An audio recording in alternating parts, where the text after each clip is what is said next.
Assalamualaikum warahmatullahi wabarakatuh. Salam sejahtera untuk kita semua. Selamat sore dan selamat datang kepada teman-teman mahasiswa dari Unsia yang kami banggakan.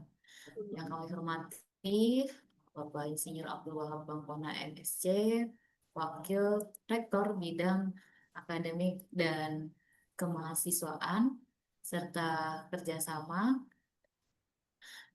Kemudian ada Bapak Dr. Yusuf Setiadi selaku Ketua PPKPT atau Pusat Pencegahan Kekerasan Perguruan Tinggi, serta Ibu Diameta Arianti MSOS MSI Kepala Biro Kemahasiswaan Kerjasama Internasional dan PKM Universitas Siber Asia. Dan tidak lupa juga yang kami hormati para ibu-ibu sekretaris program studi dari lingkungan Universitas Siber Asia, teman-teman staf kependidikan, serta seluruh mahasiswa Unsia yang telah hadir hari ini.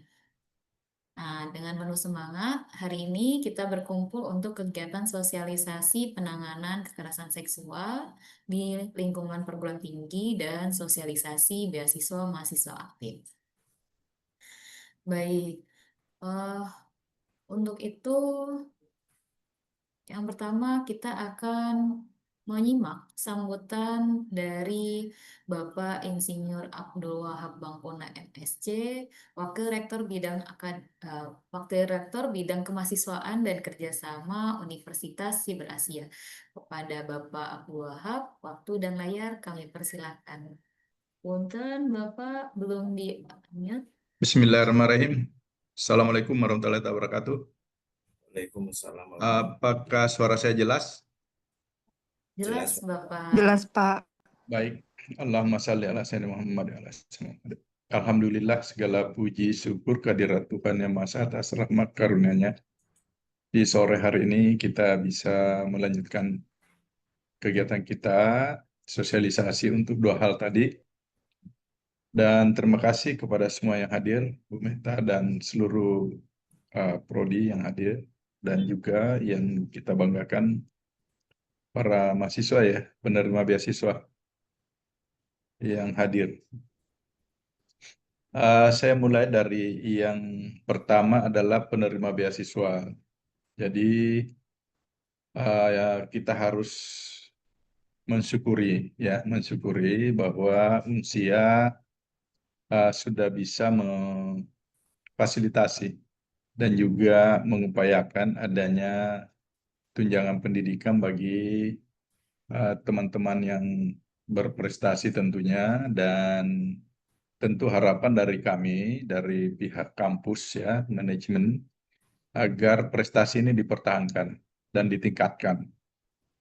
Karena tentu di balik pemberian beasiswa ini ada harapan untuk menjadikan penerima beasiswa ini menjadi model contoh untuk memotivasi yang lain, dan juga bentuk komitmen bahwa Unsia selalu memperhatikan orang-orang yang berprestasi. Ya, termasuk dosennya juga tentu. Jadi dosen juga ada penerima beasiswanya dari Unsia gitu kan. Dan kita harapkan makin hari di setiap tahun ini bertambah juga. Ya, tentu harapannya makin banyak mahasiswa yang berprestasi. Untuk beasiswa ini tentu banyak resource, banyak sumber. Mudah-mudahan Ibu Meta nih yang punya kerjaan ini yang mencari sumber-sumber yang potensial untuk dimanfaatkan oleh mahasiswa yang berprestasi, gitu ya. Jangan sampai para penerima beasiswa ini semangatnya menurun ya. IPK-nya harus dipertahankan. Kita tahu di antara penerima ini ada yang sambil kerja dan lain-lain, tapi itulah bedanya orang berprestasi, orang yang punya kemampuan mengelola waktu dengan yang tidak. Dan mudah-mudahan bisa selesai tepat waktu dan bisa sukses berkarir. Itu harapan kami. Yang kedua terkait dengan penanganan kekerasan seksual. Tentu ada updating-nya dari Pak Yusuf ini akan menyampaikan ada perubahan-perubahan istilah maupun ruang lingkup ya yang diatur. Tujuannya adalah agar mahasiswa dan dosen ini bisa menjaga citra integritas sebagai orang yang memberikan pendidikan dan orang yang menerima pendidikan ya. Harus tetap dengan standar-standar etika yang sudah ditetapkan oleh kampus sehingga jangan menyalahi aturan. Untuk itu maka perlu ada sosialisasi agar kita selalu mengingat dan menjaga diri masing-masing. Mudah-mudahan di masa-masa yang akan datang ini Unsia menjadi kampus yang bisa menjadi model di dalam konteks kekerasan seksual ini. Karena dengan teknologi interaksi antar mahasiswa intra mahasiswa ataupun dosen dengan mahasiswa dan kita juga sudah punya pengalaman ini akan semakin kompleks ya dengan adanya media sosial.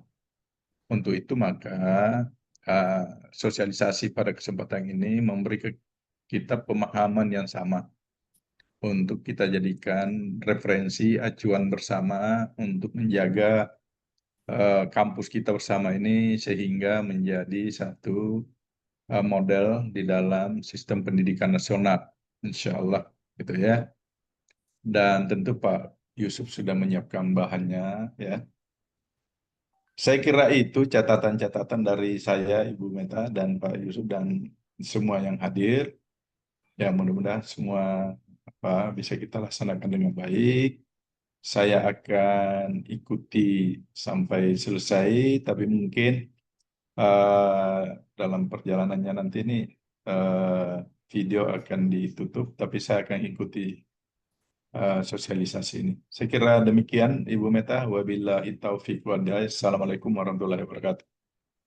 Waalaikumsalam warahmatullahi wabarakatuh. Terima kasih Bapak atas arahan dan motivasi untuk kami semua terus belajar bagaimana menjaga citra dan integritas tadi yang disampaikan, Bang.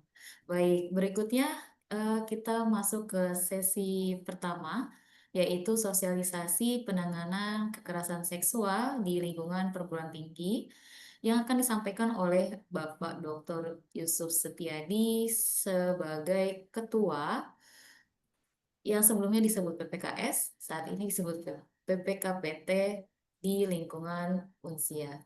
Pada Bapak Dr. Yusuf, waktu dan layar kami persilakan. Baik, terima kasih Ibu Vesa Asisifa. Bismillahirrahmanirrahim. Assalamualaikum warahmatullahi wabarakatuh. Yang terhormat Bapak Abdul Wahab Bangkona selaku Warek 2 Universitas Berasia, yang saya hormati Ibu Meta, para kepala biro, dan para sekprodi, serta rekan-rekan mahasiswa Universitas Berasia yang saya banggakan.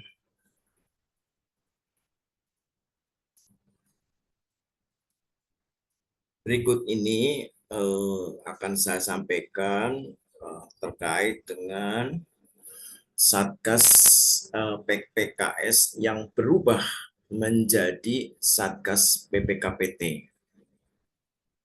Jadi dalam perkembangan dan dinamikanya penanganan kasus kekerasan yang awalnya kekerasan seksual ternyata berkembang pesat di sektor-sektor yang lain, sehingga nama kekerasan seksual dianggap kurang signifikan, sehingga dirubah menjadi PPKPT.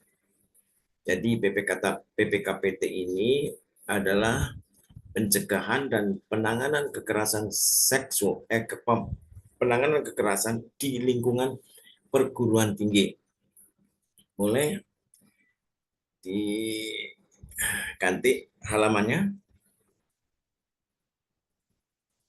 halaman berikutnya ya. Jadi cikal bakal lahirnya PPKS ini diawali dari seleksi tanggal 30 November 2023. Kemudian ada uji publik tanggal 18 Januari 2024 dan penetapannya dilaksanakan pada tanggal 22 Januari 2024. Jadi di Universitas Siperasia sudah ada Satgas PPKS. Jadi umurnya sudah setahun. Sekarang tahun 2025, setahun lebih di awal Januari. Lanjut.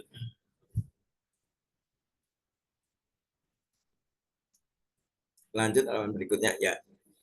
Inilah susunan Satgas PPKS. Pencegahan dan penanganan kekerasan seksual di Universitas Siperasia. Ketuanya saya sendiri, anggotanya adalah Sekretaris Ibu Augustin Nur Auzi, SM, tenaga kependidikan, kemudian 3 orang mahasiswa. Dan keempat anggota saya undang hadir, mudah-mudahan bisa menyimak. Ya. Dan inilah yang akan nanti berubah PPKS menjadi PPKPT. Dari kelima ini kami serahkan sepenuhnya kepada pimpinan Universitas Siperasia, apakah layak ada yang dipertahankan atau diganti. Nah, kira-kira begitu, sambil menyongsong hadirnya Satgas PPKPT. Informasi yang kami dapatkan dalam webinar beberapa waktu yang lalu, sebelum keluar SK PPKPT, Satgas PPKS ini boleh dibentuk Satgas PPKPT ad hoc, artinya untuk menyongsong lahirnya SK.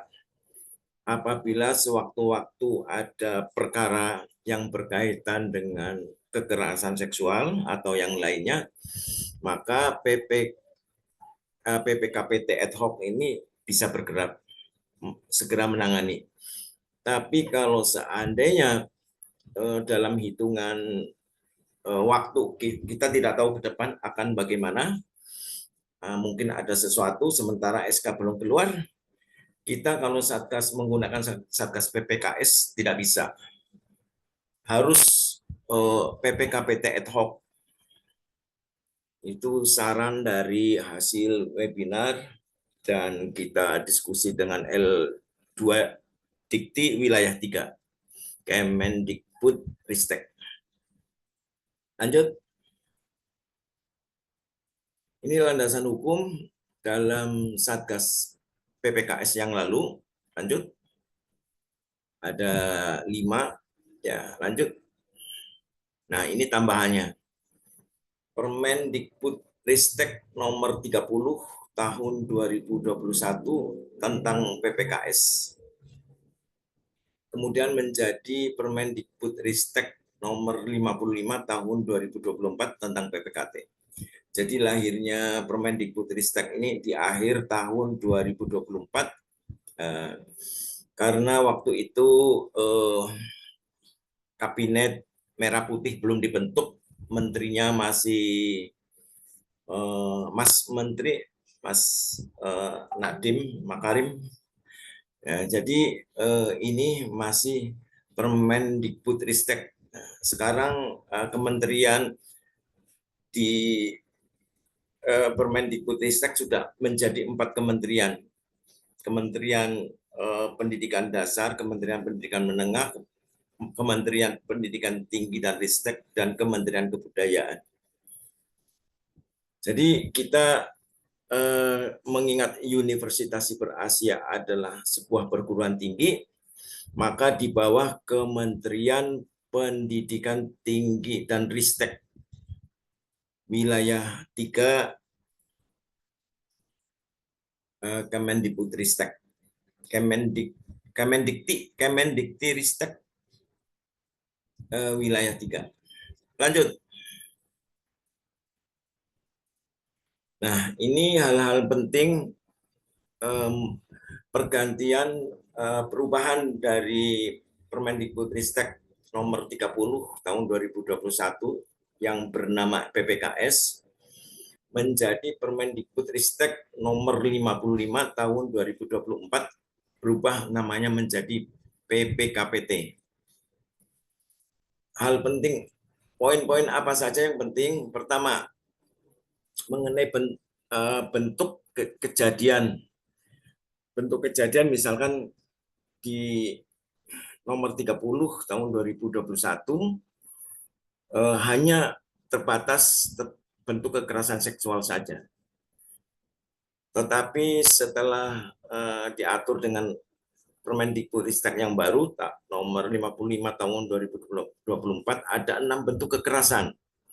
Yang pertama adalah kekerasan fisik, kekerasan psikis, perundungan, kekerasan seksual, diskriminasi dan toleransi, dan kebijakan yang mengundang kekerasan.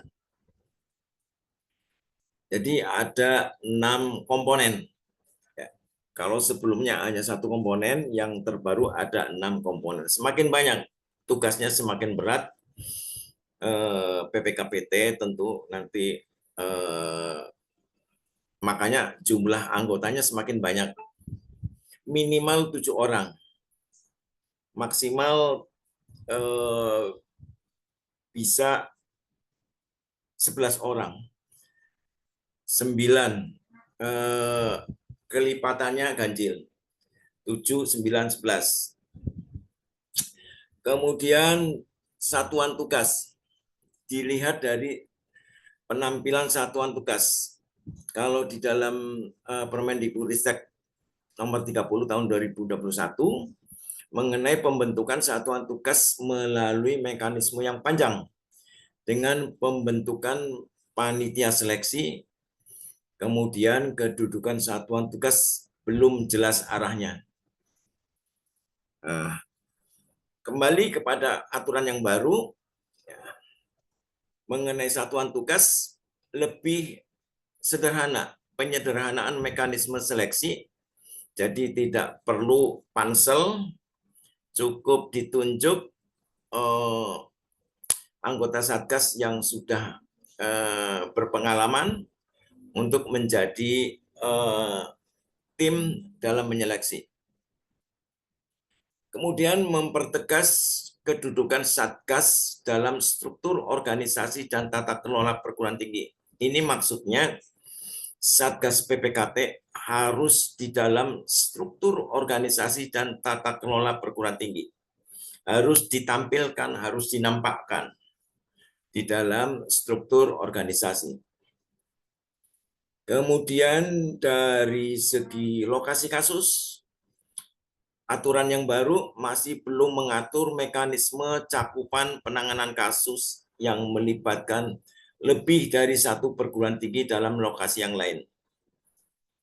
Dalam aturan yang baru sudah diatur mengenai mekanisme cakupan penanganan kasus yang melibatkan lebih dari 1 perguruan tinggi dalam lokasi yang lain terkait dengan pelaksanaan Tridharma. Kemudian dari aspek mekanisme penanganan, pada aturan yang lama ketidakjelasan mekanisme rujukan penanganan kasus yang tidak terkait pelaksanaan Tridharma perguruan tinggi. Tetapi dalam aturan yang baru sudah merujuk kepada mekanisme kasus kekerasan yang tidak terkait dengan pelaksanaan Tridharma ke mekanisme etika dan disiplin pegawai. Jadi mengatur rujukan kasus kekerasan yang tidak terkait dengan pelaksanaan tridharma saja, tetapi ke mekanisme etika disiplin. Jadi kalau tridharma itu mungkin kaitannya hanya pada pola pengajaran, pendidikan, dan pengabdian masyarakat, tetapi ini sudah melebar pada hal-hal mekanisme etika dan disiplin. Baik itu dosen, baik itu tenaga pendidikan, baik itu kepada mahasiswa, baik kepada warga kampus, atau mitra dari perguruan tinggi. Kemudian dilihat dari pendanaan.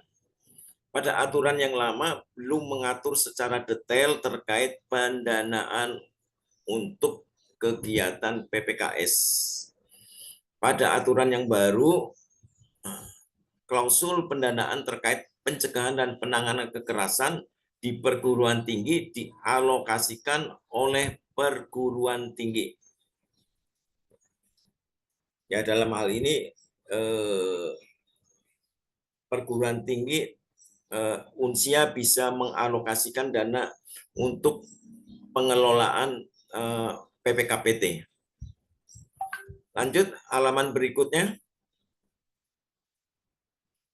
Kebijakan PPKPT menambah bentuk-bentuk kekerasan tidak hanya terbatas pada kekerasan seksual saja. Jadi keenam komponen itu adalah kekerasan fisik, kekerasan psikis, perundungan, kekerasan seksual, diskriminasi dan intoleransi, dan yang terakhir adalah kebijakan yang mengandung kekerasan. Kebijakan yang mengandung kekerasan, misalkan perguruan tinggi mengeluarkan aturan terkait dengan penerimaan mahasiswa dengan cara dipelonco misalkan, sehingga tidak diawasi dengan baik, kemudian perpeloncoannya itu menimbulkan aspek kekerasan. Nah, itu bisa dilihat dari kebijakan, kebijakan yang mengandung kekerasan. Dari ketiga komponen, bentuk-bentuk kekerasan tersebut dapat dilakukan baik secara langsung atau tidak langsung, melalui media elektronik dan atau non-elektronik. Padahal Universitas Siber Asia ini kan medianya cenderung menggunakan elektroniknya. Tapi dalam praktek kejadian kasus yang lalu, antara dosen dan mahasiswa janjian di luar dari media elektronik. Dia janjian di luar, ketemu, itu bisa mengarah ke sana juga ya. Jadi tidak selamanya 100% full online terus tidak ada kekerasan, ternyata ada unsur kekerasan juga di luar itu. Baik, lanjut. Selanjutnya, kebijakan PPKPT memberikan definisi yang jelas untuk membedakan bentuk kekerasan fisik, psikis, dan perundungan. Kekerasan fisik misalkan dilakukan dengan kontak fisik, baik menggunakan alat maupun tanpa alat bantu. Kemudian kekerasan psikis dilakukan tanpa kontak fisik, misalkan dengan merendahkan, menghina, menakuti, atau membuat perasaan tidak nyaman. Dan yang ketiga, pola perilaku berupa kekerasan fisik dan psikis yang dilakukan secara berulang dan ada relasi kuasa. Relasi kuasa dalam hal ini adalah ada yang rendah, ada yang tinggi. Ya, yang tinggi biasanya akan bisa mempengaruhi kepada yang rendah. Misalkan dosen bisa mengambil keputusan di luar dari ketentuan aturan untuk menekan mahasiswa. Nah, di sini ada relasi, ya, relasi antara yang tinggi dan yang rendah. Dosen memiliki relasi yang tinggi, mahasiswa memiliki relasi yang rendah sehingga mudah diatur mahasiswa. Nah, seperti itu. Maka termasuk dalam kategori perundungan. Lanjut. Selanjutnya, kebijakan PPKPT mendefinisikan kekerasan seksual serta diskriminasi dan intoleransi untuk mendukung upaya pencegahan dan penanganan kekerasan. Komponen yang keempat mengenai kekerasan seksual, contohnya adalah tindakan yang dapat merendahkan, menghina, melecehkan, atau menyerang kepada seseorang. Objeknya bisa tubuh atau fungsi reproduksi seseorang. Kemudian komponen yang kelima adalah diskriminasi dan intoleransi. Tindakannya seperti melakukan pembedaan, pengecualian, pembatasan, atau pemilihan atas dasar identitas. Bisa merujuk kepada suku atau etnis, agama tertentu, kepercayaan, kemudian ras, warna kulit, usia, dan status sosial. Ekonomi, kebangsaan, afiliasi, ideologi, jenis kelamin, dan atau kemampuan intelektual, mental, sensorik, dan atau serta fisik. Ini rincian dari komponen kebijakan di dalam PPKPT yang baru. Lanjut. Kemudian komponen yang keenam menyangkut kebijakan yang mengandung kekerasan. Kebijakan yang mengandung kekerasan misalkan dalam hal ini adalah kebijakan karena berpotensi menimbulkan kekerasan, baik itu secara tertulis dan tidak tertulis dalam bentuk surat keputusan, surat edaran, nota dinas, imbauan, instruksi, pedoman, dan lain-lain. Jadi ketika Unsia misalkan mengeluarkan SK, mengeluarkan surat edaran, nota dinas, jangan sampai menimbulkan aspek yang berdampak kepada potensi kekerasan kepada mahasiswa. Lanjut. Penyederhanaan pembentukan satuan tugas PPKPT. Kalau di dalam PPKS ini ada perekrutan panitia seleksi pansel, kemudian di dalamnya pemimpin perguruan tinggi merekrut calon anggota pansel. Calon anggota pansel mengikuti pelatihan dan seleksi dari Puspeka. Puspeka mengumumkan hasil seleksi calon anggota pansel. Uji publik bagi anggota pansel yang lulus pelatihan, pemimpin perguruan tinggi menetapkan anggota pansel.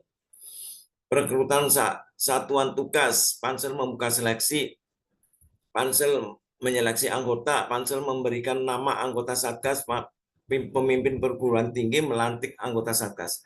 Jadi dirasa itu ribet prosesnya. Di dalam Permendikbudristek 55 tahun 2004 mengenai PPKT lebih sederhana. Tidak ada perekrutan pansel, perekrutan satuan tugas satgas, pendaftaran, seleksi administrasi, pengumuman hasil, masukan dari masyarakat, asesmen, pengumuman hasil, penetapan.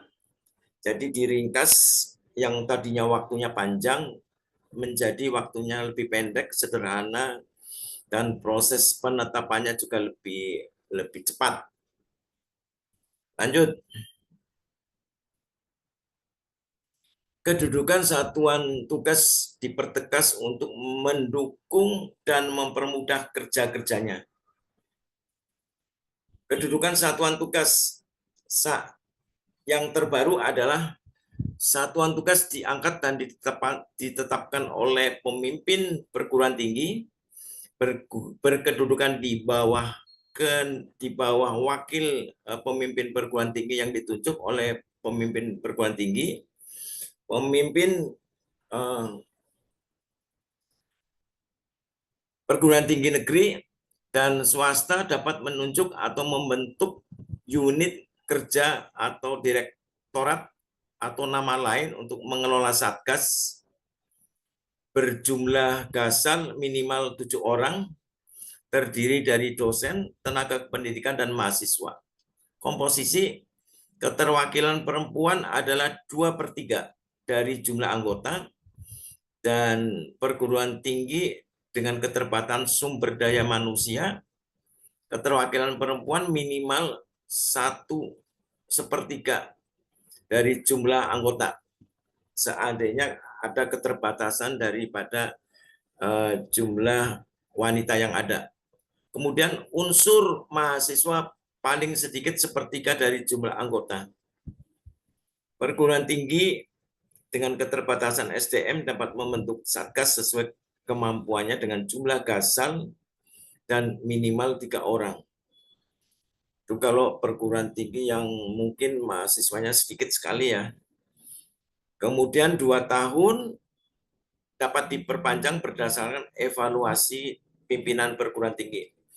Jadi kalau PPKS yang lalu itu usianya sekitar 1 tahun lebih, dan ini pergantian PPKPT. Jadi di ke depan setelah nanti dibentuk PPKPT, tentu akan ada ketentuan baru yang mengaturnya. Lanjut.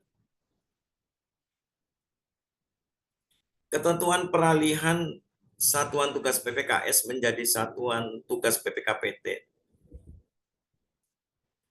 Satuan tugas yang ada yang masih berjumlah 5 orang, kalau disesuaikan dengan perubahan ke depan menjadi satuan tugas PPKPT, maka pemimpin perguruan tinggi perlu menambah jumlah keanggotaan satuan tugas minimal 7 orang. Kalau yang ada sekarang 5 orang, berarti harus nambah 2 orang lagi. Kemudian perguruan tinggi yang belum ada satuan tugas, maka satuan tugas dibentuk 6 bulan maksimal April 2025 setelah kebijakan ini diundangkan. Sekarang sudah bulan Juni, sudah terlewati. Itu bagi perguruan tinggi yang belum ada satgasnya. Kalau Unsia kan sudah ada satgasnya, tinggal menyesuaikan saja. Lanjut. Demikian informasi yang bisa saya sampaikan. Semoga bermanfaat bagi kita semua di dalam lingkungan perguruan tinggi Universitas Siber Asia dalam penanganan pencegahan penanganan kekerasan di lingkungan perguruan tinggi yang terbaru, dan ini wajib diberlakukan di setiap perguruan tinggi karena ini akan dievaluasi terus-menerus. Terima kasih atas segala perhatiannya. Wabillahi taufiq wal hidayah. Wassalamualaikum warahmatullahi wabarakatuh. Waalaikumsalam warahmatullahi wabarakatuh. Waalaikumsalam warahmatullahi wabarakatuh. Terima kasih Bapak atas pemaparan yang sangat informatif ya, dari struktur organisasi, landasan hukum, sampai proses pembentukan tim Satgas PPKPT. Nah, kita ke acara berikutnya, yaitu sosialisasi beasiswa mahasiswa aktif yang akan disampaikan oleh Ibu Dian Meta Arianti, Esos MSI, selaku Kepala Biro Kemahasiswaan, Kerjasama Internasional, dan Tridharma. Baik, kepada Ibu Meta, waktu dan layar kami persilahkan. Baik, terima kasih banyak Bu Fesa. Alhamdulillah. Assalamualaikum warahmatullahi wabarakatuh. Salam sejahtera untuk kita semua. Om Swastiastu, Namo Buddhaya, salam kebajikan. Baik, selamat sore semuanya. Semoga sehat semuanya. Ini kayaknya Bu Fes mungkin lagi di jalan, lagi di mana? Di kantor mungkin begitu ya. Tapi saya mau cuman izin engagement sebentar ya. Ada yang mau mungkin tahu informasi terkait dengan beasiswa? Kalau ada yang mau, silakan bisa ketik mau gitu ya. Atau boleh gitu ya. Pak, sebenarnya informasinya kita sudah sampaikan ya, teman-teman semuanya ya. Oke, ada yang mau? Kalau mau saya terlanjut, kalau enggak saya hold. Enggak ya. Izin chatnya disabled, Bu. Oh, ternyata disable, Masya Allah. Mohon maaf, mohon maaf. Oke, kalau gitu terima kasih Mas. Saya lanjut aja ya, berarti ya. Supaya nanti kita bisa punya banyak waktu untuk bisa diskusi, karena juga ada Pak Yusuf juga. Terima kasih semuanya. Wow, oke, thank you. Dan terima kasih juga Pak Yusuf tadi sudah sampaikan, ini informasinya sangat penting sekali buat teman-teman juga, karena meskipun kampus online bukan berarti kemudian kita terhindar dari yang namanya pelanggaran-pelanggaran, atau kalau dalam peraturan di Dikti itu ada dosa besar universitas begitu ya, dosa besar perguruan tinggi. Nah, kekerasan seksual itu termasuk, atau kekerasan online atau kekerasan apa itu termasuk dalam dosa besar itu ya Pak Yusuf ya. Jadi mudah-mudahan kita bisa terhindar dari situ dan kita bisa saling bersama-sama untuk bisa bersinergi ya untuk menghindari itu. Baik, terima kasih banyak yang sudah chat mau. Saya cuman khawatir teman-teman tidak fokus, paling tidak mendengarkan dengan paparan kita. Tidak apa-apa, tidak on cam juga tidak apa-apa. Permudah syaratnya. Oke, saya izin share ya teman-teman ya. Oke, izin share dan sebelumnya saya disclaimer dulu, disclaimer lagi ya Bu Fesa. Jadi supaya nanti nggak ini ya. Jadi beasiswa ini teman-teman ada dua hal ya yang ingin saya sampaikan. Yang pertama adalah ada dua jenis beasiswa, bukan, ada dua tipe beasiswa di Universitas Siber Asia. Yang pertama adalah beasiswa yang teman-teman dapatkan ketika mengikuti seleksi masuk begitu ya, melalui jalur beasiswa. Dan beasiswa tersebut kalau teman-teman dapatkan di awal itu biasanya bisa teman-teman dapatkan lagi sampai nanti lulus kalau syarat ketentuan berlakunya bisa dipenuhi. Artinya kuliah di Unsia gratis Bu Fesa itu dimungkinkan dengan beasiswa tersebut. Nah, lalu bagaimana? Karena kan kuotanya cuma sedikit ya Bu Fes ya. Kalau untuk yang beasiswa pas awal ya, beasiswa ketika masuk begitu ya, jalur program beasiswa. Maka Unsia juga memberikan kesempatan untuk teman-teman yang memang sudah aktif berkuliah gitu ya, sebagai award terhadap teman-teman semuanya, minimal memang sudah 2 semester aktif begitu, bisa mengajukan atau bisa mengikuti program beasiswa mahasiswa aktif. Nah, jadi buat teman-teman sekarang yang, Bu, saya masih semester 1 nih, semester 2 nih gitu kan, nggak bisa dong, jangan khawatir. Sosialisasi ini diberikan sebenarnya lebih early supaya teman-teman nanti ketika semester selanjutnya itu bisa tahu nih, oh saya harus punya IPK sekian, oh saya harus punya misalkan prestasi apa gitu ya, atau saya misalkan masuk dari jalur yang mana gitu. Jadi teman-teman sudah punya planning begitu ya, planning persiapan sehingga nanti insya Allah ketika dibuka pada saatnya teman-teman bisa mendapatkan beasiswa tersebut. Oke. Dan satu lagi, beasiswa ini tidak diberikan secara gratis ya. Artinya ini bukan sesuatu yang kami umbar. Beasiswa itu adalah sesuatu yang hal yang prestisius. Artinya teman-teman yang mendapatkannya itu kami berharap bisa memanfaatkannya dengan baik, bisa menghargainya dengan baik. Dengan apa? Dengan menunjukkan konsistensinya dalam berkuliah, begitu ya. Menunjukkan juga bahwa keseriusannya dalam berkuliah. Apabila kemudian setelah diberikan beasiswa ternyata mahasiswanya ngilang gitu ya Bu Fesa ya, misalkan ya, maka mohon izin kami tidak akan, atau kami akan memblacklist namanya, dan kami akan berikan kepada teman-teman lain yang memang lebih membutuhkan, begitu ya.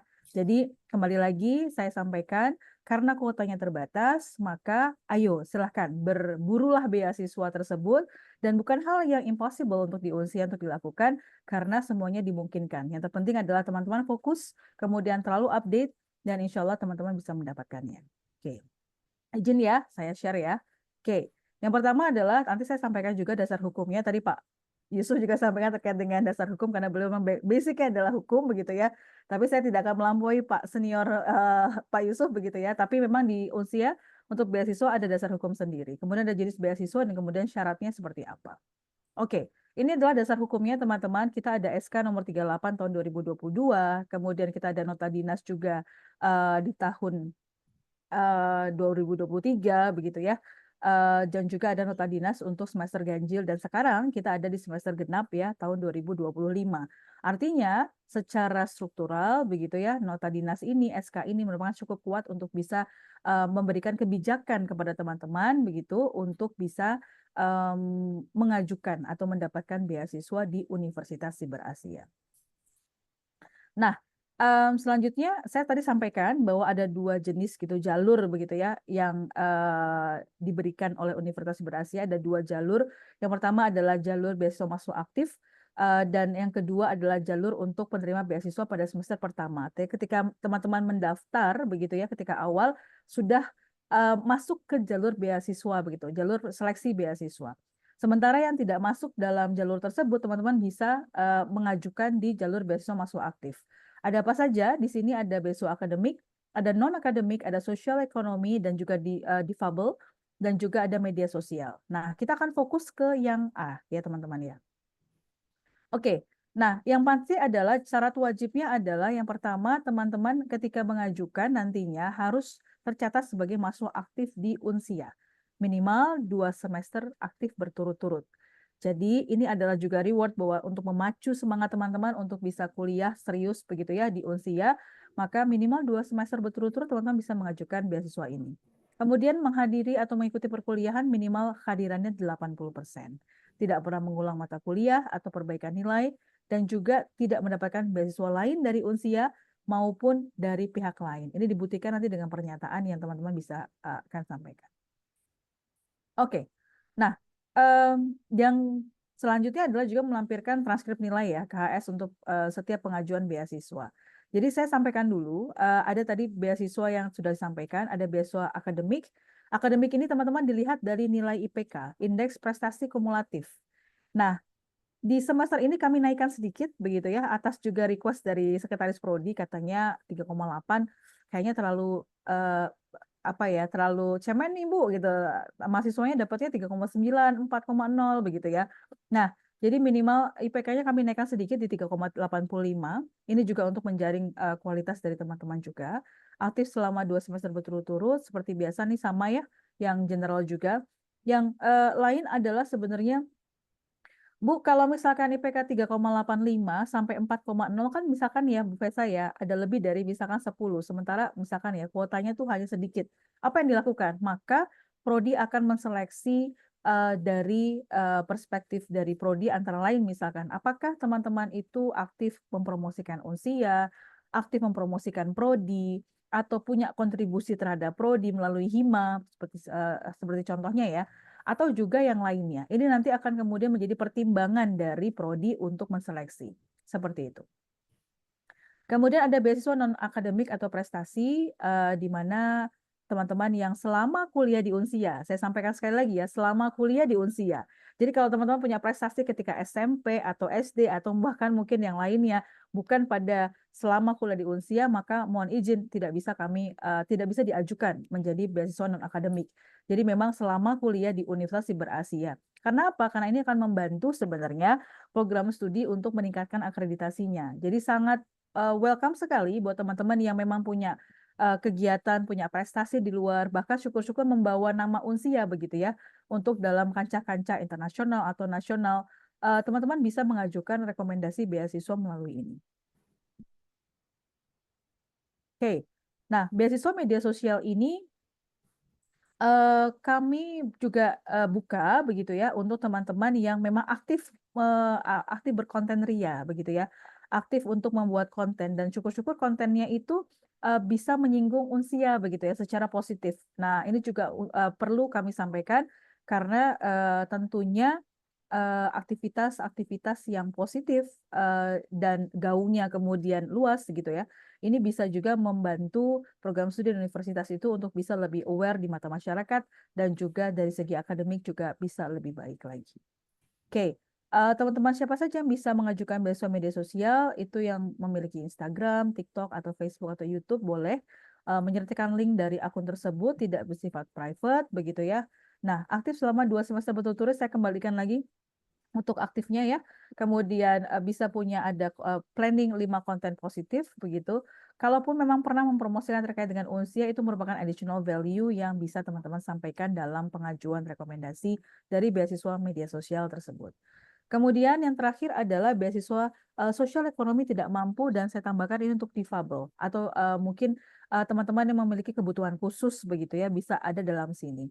Nah, beasiswa ini syaratnya mengajukan form beasiswa seperti yang selainnya, indeks prestasi semesternya di 3,5 minimal, pernah juga mempromosikan Unsia menjadi additional value, kemudian menyertakan dokumen bukti ketidakmampuan sosial ekonomi, misalkan apakah ada surat dari pemerintah setempat, atau misalkan ada surat PHK, misalkan begitu. Nah, ini nanti teman-teman bisa lampirkan di dalamnya. Oke. Nah, sekarang berapa sih sebenarnya beasiswanya begitu ya? Memang tidak terlalu besar teman-teman, tetapi saya pikir tetap bisa membantu teman-teman untuk bisa ya sedikit mengurangi lah begitu ya semesternya teman-teman. Beasiswa akademik ini potongan biaya kuliahnya 25%. Jadi kalau kita lihat 25% itu Bu Fes, Pak Yusuf sekitar 750.000 ya. Dan itu merupakan potongan biaya kuliah, tidak dibayarkan cash, tetapi merupakan deposit atau dipotong dari biaya kuliahnya.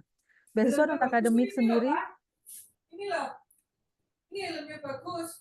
Oke, sebentar ya. Beasiswa non akademik sendiri ada 2 tingkat, yaitu tingkat nasional dengan tingkat internasional. Dengan tingkat internasional pasti awardingnya lebih besar dibandingkan dengan tingkat nasional begitu ya. Dengan tadi tingkat nasional range antara 1 sampai 500.000 rupiah. Kemudian tingkat internasional di 1,5 sampai di harapan pun bisa diajukan itu di 500.000 rupiah. Beasiswa ekonomi sosial dan juga difabel itu sama, potongan biaya kuliah 20% dan juga beasiswa sosial media itu potongan biaya kuliahnya 25% dari UKT. Baik.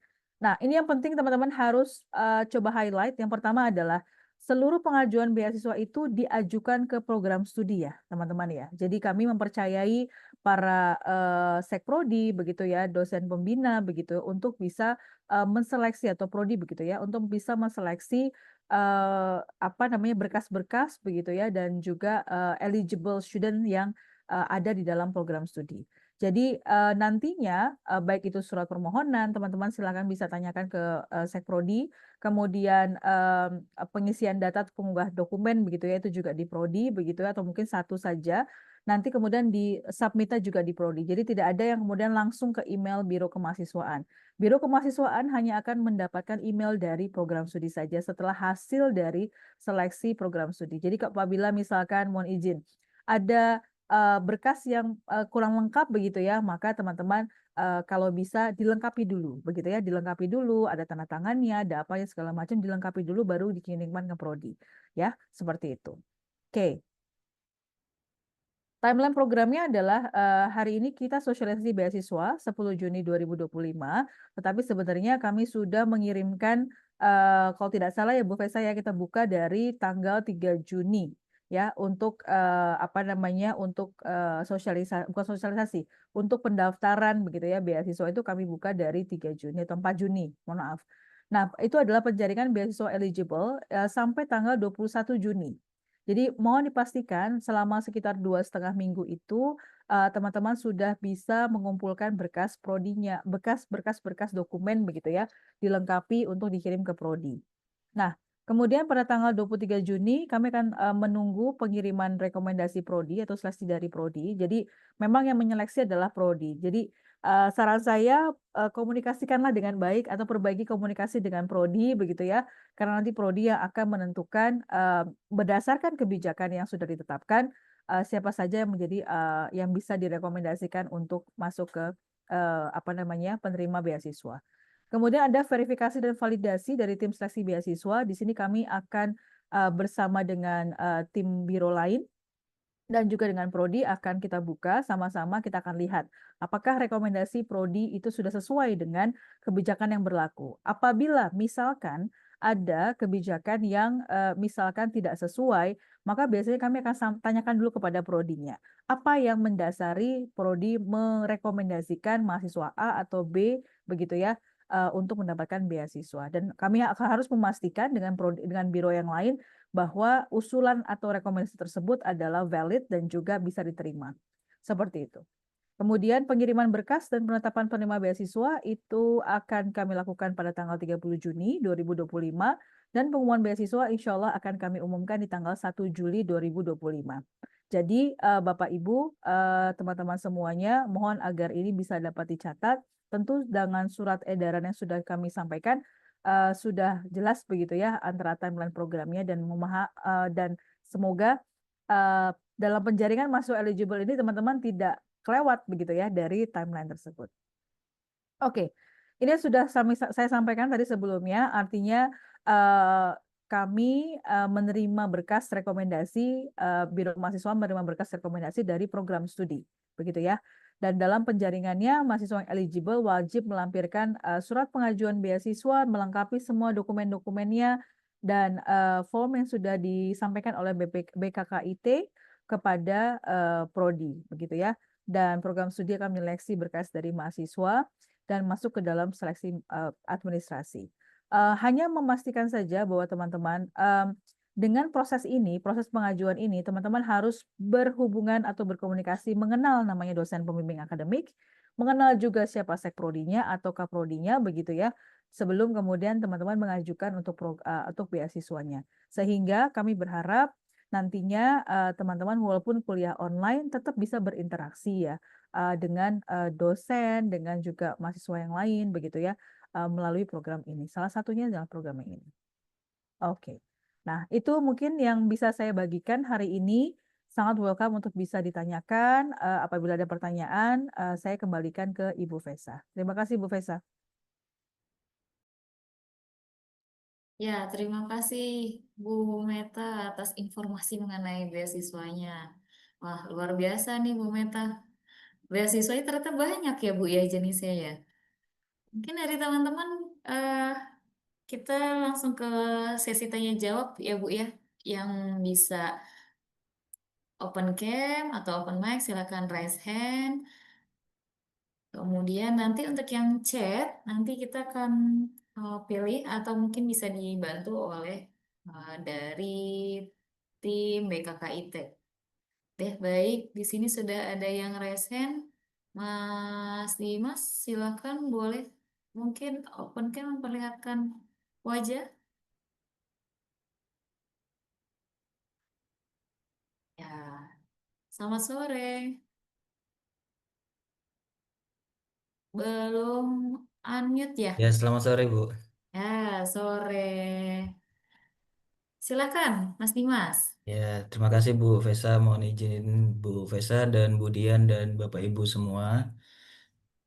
Saya Dimas Gusti Maulana dari PJJ Informatika. Mohon izin bertanya Bu terkait yang beasiswa akademik tadi itu sekilas saya baca dari IPK ya Bu kayaknya. Nah, nanti minta tolong dipastikan lagi kebenaran IPK atau apa tadi. Nah, yang mau saya tanyakan untuk yang mahasiswa konversi Bu, itu kalau misalkan kebijakannya menggunakan IPK, itu kan nilainya sebagian besar masih lebih banyak di kampus yang lama. Itu gimana Bu? Apakah bisa pakai IPS gitu? Soalnya tadi pas dilihatkan slide yang syaratnya minimal 3,85 itu saya auto lihat KS kemarin Bu, itu IPS-nya sebenarnya 3,96 tapi IPK-nya masih 3,84 Bu. Ini kurang satu Bu, nanggung banget.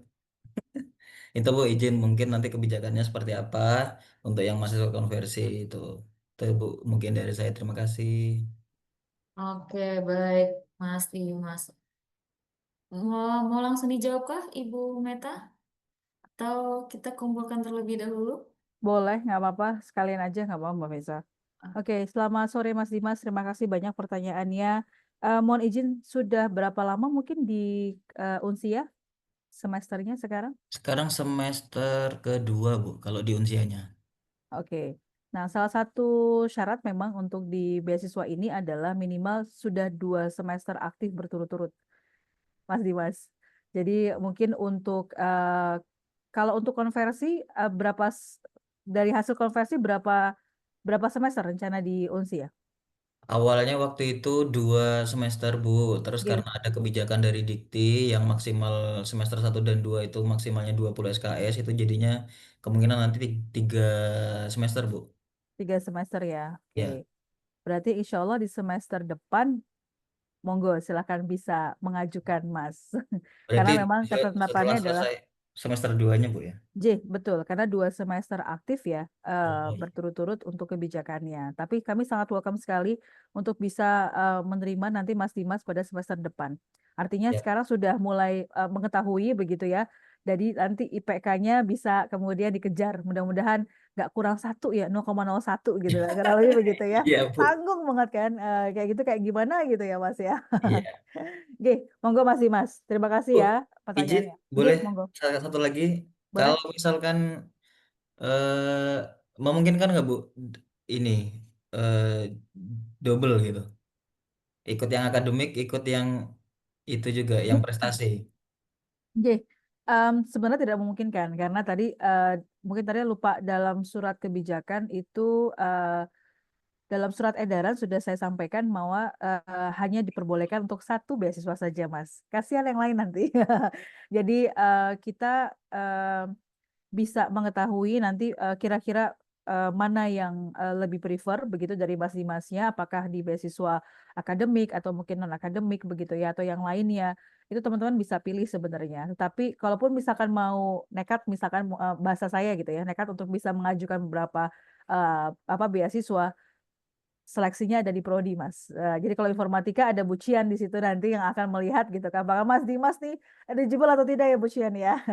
Jadi nanti nanti nanti petugasnya atau yang menseleksi Satpamel dalam artinya itu adalah di sekretaris prodi, begitu. Ya, Begitu terima Mas kasih Dimas. banyak Bu Oke, informasinya. sami-sami matur suwun Mas Dimas. Makasih banyak. Ya, Monggo terima Bu kasih Fesa. Bu Meta. Gerbang pertama ada di Sekprodi ya, Bu? Betul sekali. Jadi harus melewati dulu administrasi di program studi gitu. Dan tadi sudah disampaikan ya, nih beberapa ada yang tanya Bu Meta untuk beasiswa akademik diseleksinya IPK atau IPS. Tadi sudah disampaikan melalui IPK. Ya, ini dari Kalina Bu, katanya IPK 3,89. Semester 3 OTW bisa ya, katanya Bu. Bisa insya Allah. Yang penting tadi syarat yang lain udah oke ya. Untuk yang tadi Bu Fesa yang Teku Raja, apa namanya ini kembali lagi nanti silakan dikoordinasikan dengan Prodi ya, Mas Teku Raja ya. Biasanya nanti Prodi akan sampaikan nanti masuk ke atau link G Drive tertentu atau email tertentu begitu ya. Nanti teman-teman saya Prodi yang akan menginfokan lebih lanjut. Jadi open komunikasi dengan teman-teman saya Prodi. Untuk Mas Betul. Rizal, Bu Fesa, izin. Yang dibuka sekarang adalah beasiswa mahasiswa aktif, teman-teman. Jadi kalau misalkan yang dimaksud lanjutan nih, nah saya highlight dulu ya. Kalau yang dimaksud adalah lanjutan ini dari beasiswa yang teman-teman dapatkan semester 1 kemarin gitu ya. Itu kemarin kita sudah buka kan Bu Fesa ya. Saya sudah ada penjaringan ya untuk beasiswa IMIK, PGRI begitu ya, sosial ekonomi dari yang jalur beasiswa semester 1 itu sudah dibuka, Mas Ya, Rizal. betul, Bu. Dan sekarang fokusnya adalah beasiswa masuk aktif. Kalau sebelumnya mahasiswa teman-teman misalkan Mas Rizal dapat beasiswa mahasiswa aktif, contoh misalkan jalur beasiswa akademik contoh ya, maka semester ini mau mengajukan lagi silahkan. Nah, boleh silahkan. Nanti bisa mengajukan ke eh, sekretaris prodinya atau ke prodinya. Demikian. Iya, Begitu, ini Bu. kayaknya Bu banyak yang nggak mengikuti informasi dari ibu-ibu sekretaris Prodi nih Bu. Menunggu informasi dari Ibu Meta langsung nih sepertinya. Ya, mudah-mudahan. Hmm. Oke. Atau mungkin ada yang mau Oke. ditanya soal Pak Yusuf mungkin PPKPT. Monggo silakan. Oke, Bu. Ini ada pertanyaan Bu. Soal beasiswa lagi. Ya, Beasiswa akademik yang diseleksi IPK atau IPS. Nah, tadi sudah disampaikan ya Mas Abdul ya. Dan form beasiswa yang dikumpulkan apakah hanya KHS? Lalu untuk mahasiswa konversi tidak memungkinkan untuk IPK Bu karena konversi. Kalau IPS 2 semester berturut-turut saya dapat 4. Wih, luar biasa nih Bu. luar biasa. Berarti PK-nya dapat berapa Mas Hanif? Mas Hanif mungkin kalau bisa on mic atau on cam dipersilakan.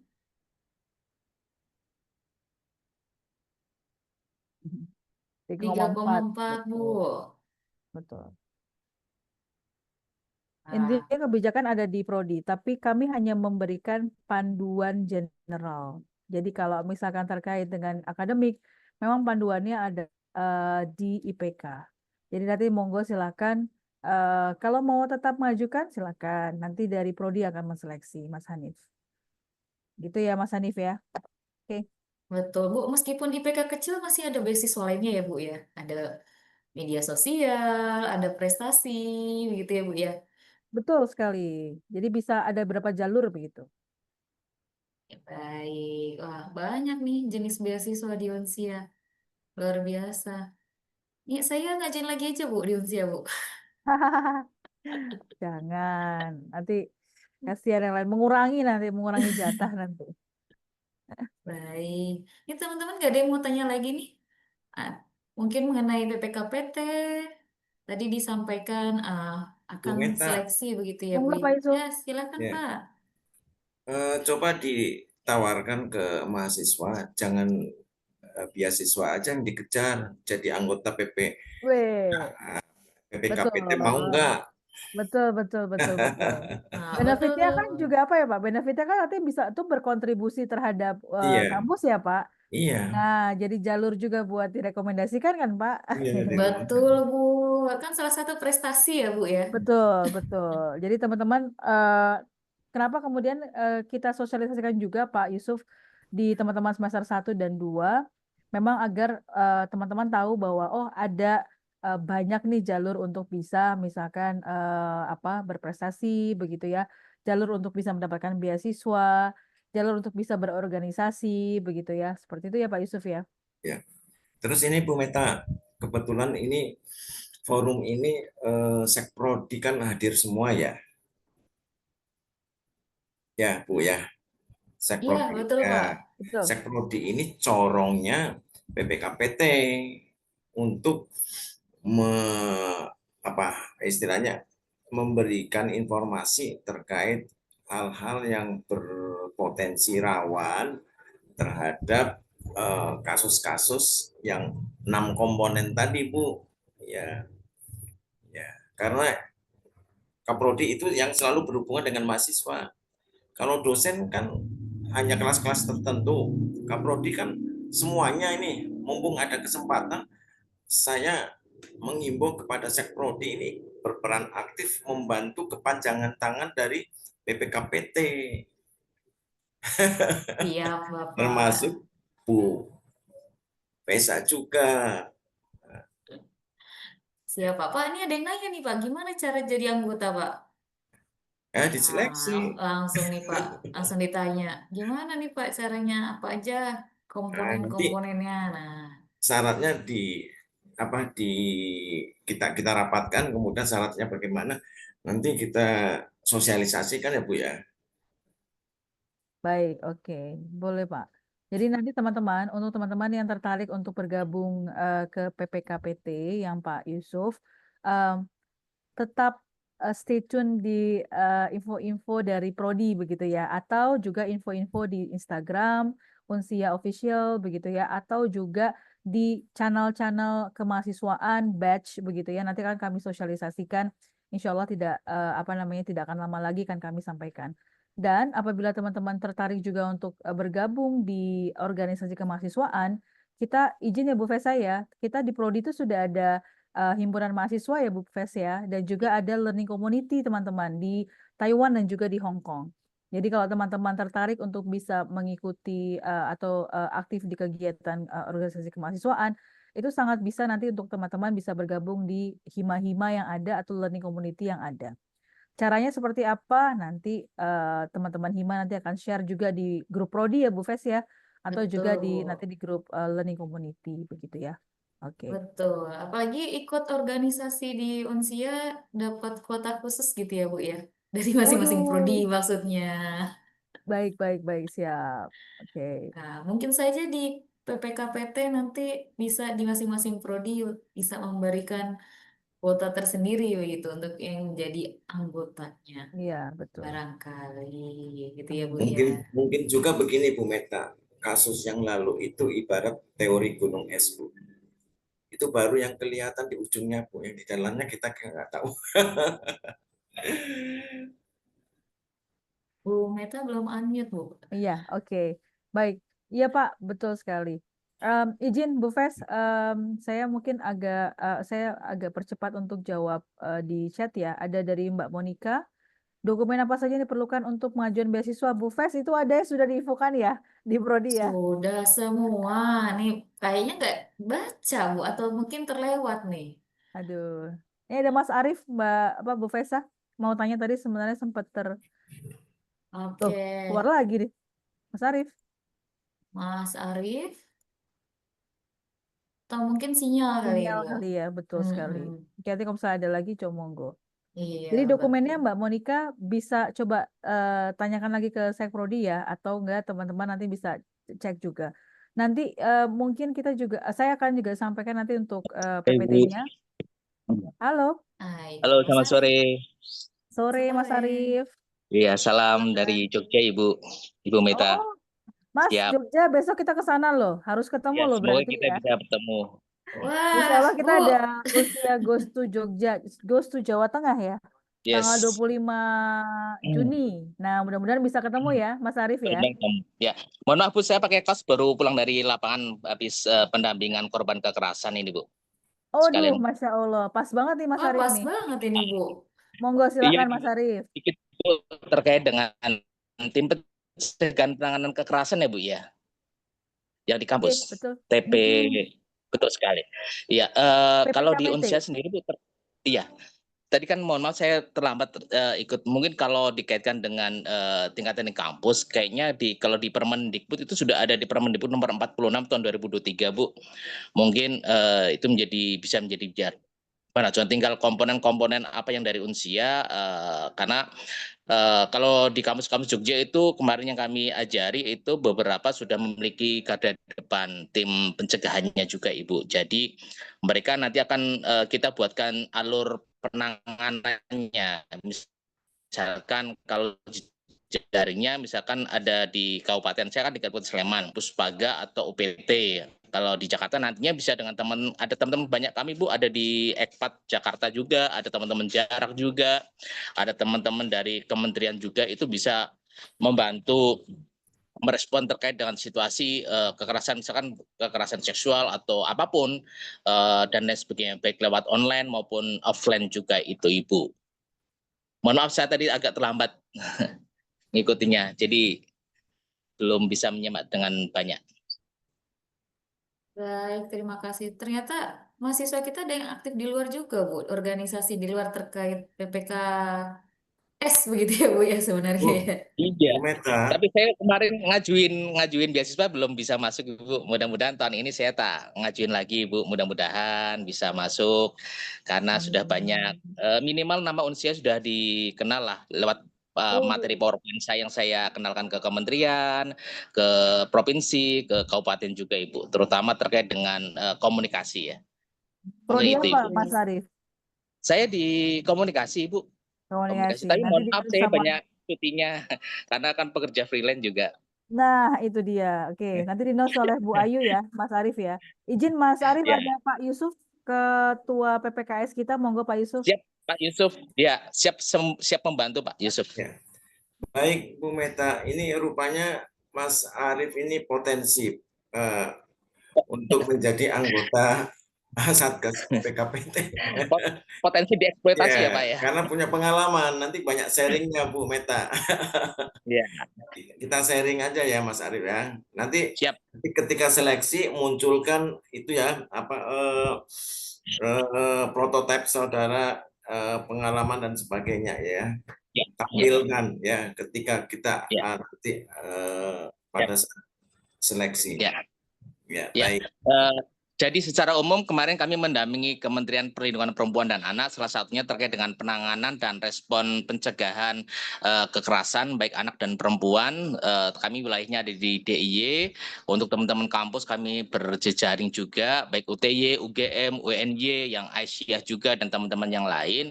Terutama karena kami konsennya ke isu perlindungan anak. Karena secara umum jumlah berdasarkan data Simponi itu sampai kemarin aja korbannya sudah 15.000 itu yang speak up, yang belum speak up itu masih banyak, terutama teman-teman mahasiswa. 3 hari lalu saya mendampingi mahasiswi yang akan bunuh diri, Bu, karena ternyata hamil di luar nikah. Sayangnya mereka takut berbicara pada orang tua karena orang tuanya kan ternyata religius, sehingga bagaimana upaya apa yang bisa dilakukan. Nah, kayaknya banyak teman-teman mahasiswa yang mengalami gejolak kesehatan mental, terutama hari ini seperti itu, Pak Yusuf. Ya, baik. Ya, jadi supaya kampus kita nyaman, aman, tertib, ayo kita giatkan Satgas PPKT ini supaya bisa mengantisipasi dan mengeliminir terjadinya berbagai kerawanan di dalam kampus ya. Betul sekali, ya, betul sekali.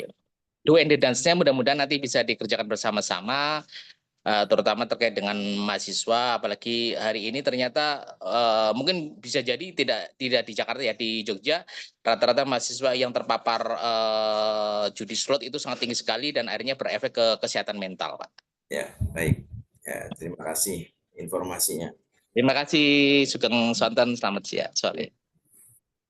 Selamat sore, terima kasih Mas Arief. Informasinya mungkin bisa menggugah teman-teman mahasiswa lainnya untuk bisa aktif, baik di organisasi yang ada di dalam Unsia maupun di luar Unsia.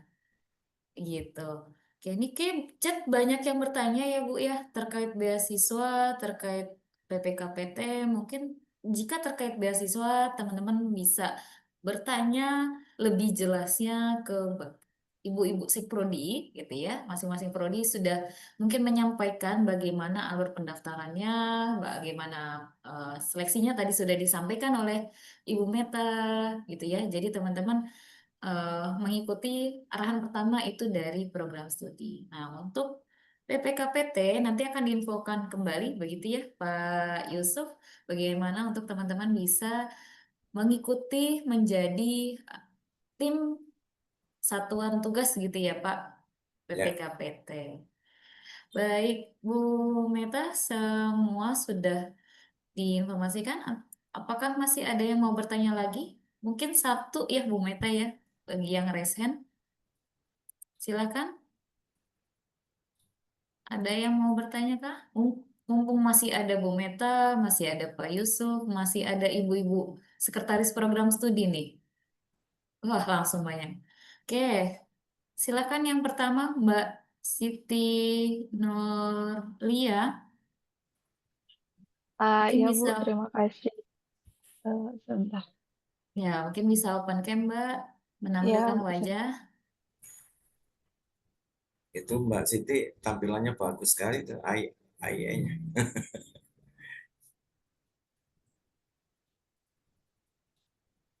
Ya, mungkin bisa menunjukkan tanpa Ya. AI. Selamat sore Bu. Ya, Ya, silakan belum ya Mbak. Bu. Iya.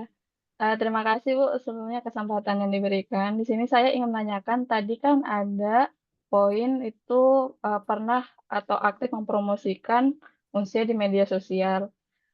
Kalau sambil jalan bisa nggak ya Bu? Karena selama ini itu saya pernah mempromosikan, cuman tuh kayak lewat story, terus juga ke teman-teman gitu kan. Jadi teman tuh kadang ada yang penasaran, terus aku promosiin, terus caranya gimana-gimana gitu. Nah, kan itu belum masuk ke media sosial dan di ini ya, di terpampang gitu ya. Bisa nggak sih kalau sambil berjalan gitu? Mungkin itu sih Bu. Terima kasih. Baik. Terkait beasiswa, Ibu Meta mau langsung menjawab Kak? Baik, terima kasih Bu Fes. Kalau ditanya bisa atau tidaknya, bisa dicoba, gitu ya. Bisa dicoba Mbak Siti, monggo silakan bisa diajukan saja ke Prodi. Dan saya sebenarnya juga merekomendasikan juga nanti kita hari Rabu ada sosialisasi student get student. Nah, student get student ini memungkinkan teman-teman tadi kan saya bilang ya Bu Fes, saya sama Pak Yusuf ya, kuliah di Unsia itu enak kenapa? Karena selain terjangkau biaya kuliahnya, banyak beasiswanya, kemudian ada juga jalan-jalan lain yang bisa teman-teman kuliah tanpa harus mengeluarkan biaya. Nah, nanti salah satunya adalah student get student ya. Merekomendasikan tadi ya Mbak Siti tadi sudah sampaikan. Nah, itu kemudian kalau sampai closing, sampai jadi mahasiswa baru, Maka ada juga nih Mbak Siti nih nanti apresiasi dari Unsia. Nah untuk ini nanti Mbak Siti harus dengan teman-teman ikuti deh besok di sosialisasi SGS kita. Ada mahasiswa kita nanti saya juga akan sharing juga dengan teman-teman mahasiswa yang memang sudah melakukan SGS atau student get student ini dan sudah mendapatkan lebih dari ada sampai lebih dari 25 juta begitu ya. Kan lumayan ya selain untuk biaya kuliah juga bisa untuk keperluan yang lain begitu kan. Nah, jadi artinya banyak jalan menuju Roma. Gitu ya Bu Fesa, Mbak Yusuf ya.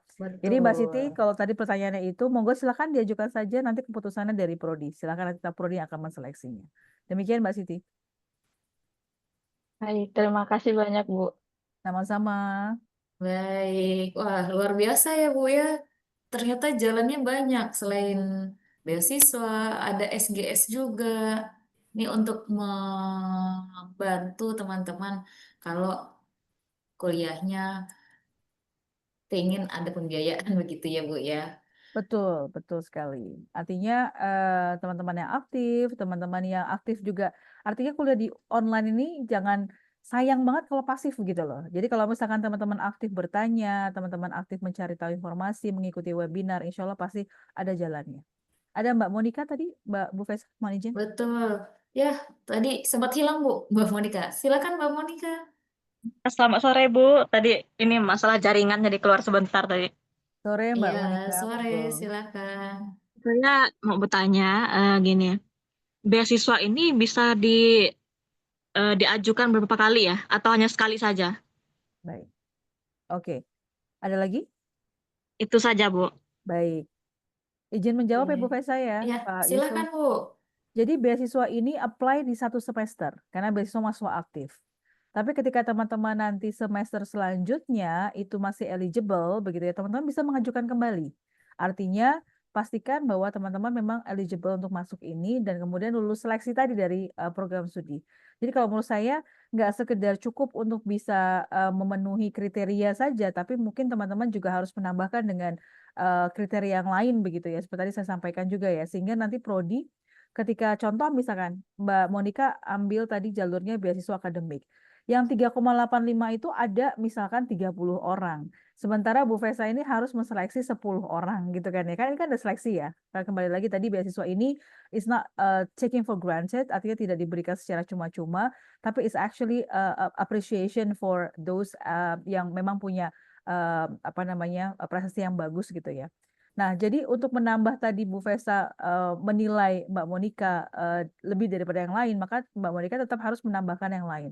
Apakah tadi aktif di kegiatan, berorganisasi, atau ada aktif ada prestasi atau apa begitu ya, mensosialisasikan unsia juga bisa gitu. Nah, itu akan menjadi additional value dari mahasiswa untuk bisa selected dipilih untuk direkomendasikan mendapatkan beasiswa. Demikian Mbak Monica. Jadi pertanyaannya tadi sekali lagi apply in 1 semester, tapi kemudian bisa kemudian berlanjut di semester selanjutnya apabila kemudian mengajukan kembali dan eligible dan lolos seleksi. Demikian. Terima kasih Bu atas informasinya. Sama-sama Mbak Monica. Oke, jadi lengkap sekali ya teman-teman ya untuk informasinya. Kalau nggak dapat semester ini, semester depan bisa mengajukan asal eligible. Gitu. Kalau beasiswa yang satu nggak sesuai persyaratan, masih ada beasiswa lainnya. Ya, ada beasiswa non akademik atau prestasi tadi disampaikan, kemudian ada media sosial. Ini buat teman-teman yang mungkin hobi bikin konten kreator gitu ya Bu ya, bisa sambil memperkenalkan Unsia. Kemudian teman-teman yang mungkin eh, tidak mampu gitu ya, kemudian yang aktif berorganisasi di dalam Unsia gitu, mungkin bisa masuk ke dalam kuota ya. Tadi masing-masing program studi itu punya kuota masing-masing. Begitu. Baik Bu Meta, Pak Yusuf sudah di penghubung acara, gitu ya. Jadi seluruh rangkaian kegiatan sosialisasi hari ini sudah disampaikan oleh Ibu Meta dan Pak Yusuf. Dan bagi teman-teman yang mungkin ingin menanyakan lebih lanjut mengenai beasiswa atau PPKPT, mungkin bisa menghubungi ibu-ibu Sekprodi, ya. Semoga ilmu dan wawasan yang didapatkan hari ini itu bisa membawa manfaat, kemudian meningkatkan kualitas kehidupan akademik kita bersama. Kami ucapkan terima kasih kepada Ibu Meta dan Bapak Yusuf sebagai narasumber, kemudian teman-teman panitia yang terlibat, dan mahasiswa yang telah hadir hari ini. Kami akhiri. Wassalamualaikum warahmatullahi wabarakatuh. Sampai jumpa di sosialisasi berikutnya.